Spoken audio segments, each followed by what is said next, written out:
NIA BTEC Sport Level 2. This is Unit 2, looking at roles and responsibilities of officials. This follows the rules and regulations of your two sports, and this forms the overall coursework for that part.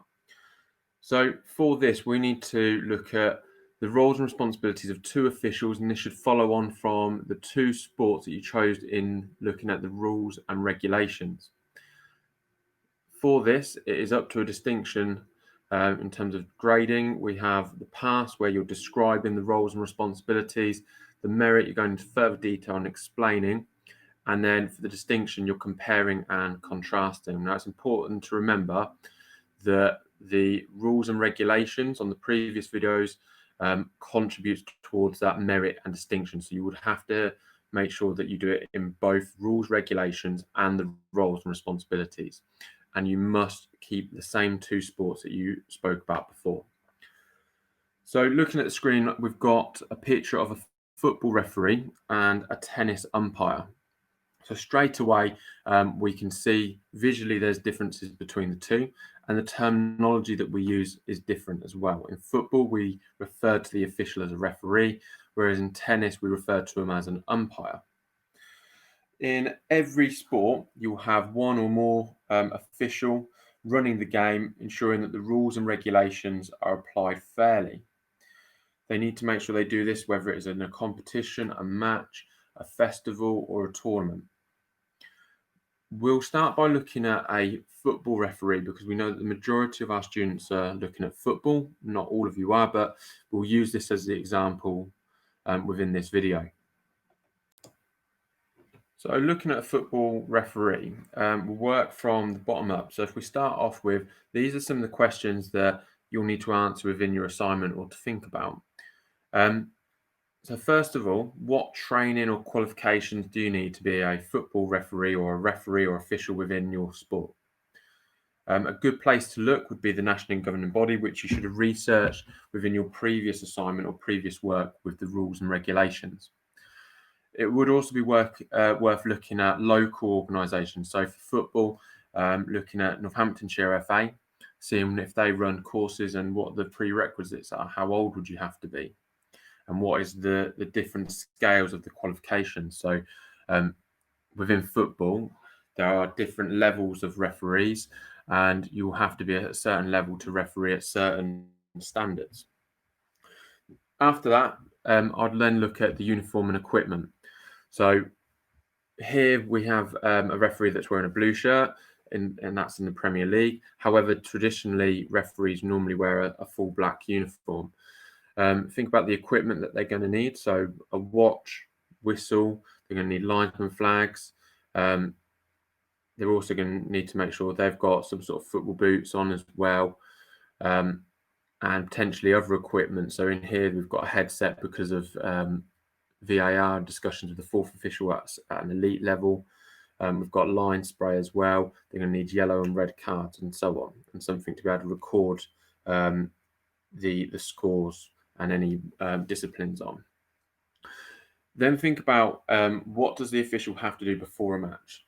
So often officials are going to be responsible for the health and safety of the players on that pitch or court area.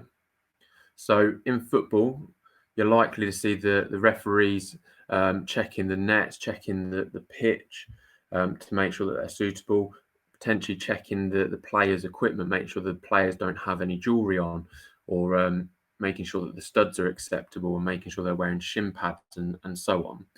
Now, for a merit and distinction level, you might want to go into details and start looking at the differences between an elite referee and a referee who's refereeing youth football or just male or female adult football. If you think about checking the playing surface area at an elite level, it's unlikely that the referee is going to have to check fully the playing surface area, whereas at a much lower level, they might have to check to make sure that there's not glass on the pitch or there's not litter or rubbish on the pitch. During the match, they need to make sure that they are upholding the rules and regulations of that sport. So, for instance, what would happen if there's a foul in the match? If a player was to do something against the rules and regulations, how would they then respond to that, either with a yellow card, red card, potentially even a blue card, with some leagues using a blue card system for dissent. After a match, they're then going to have to submit the score. They might have to write a match report as well. So there's lots of things that the referees have to do before, during, and after the game. In your coursework, it would be worth explaining what would happen if you didn't have a referee, or if the referee wasn't fair or didn't have the correct knowledge or levels of fitness required to be a referee at that level.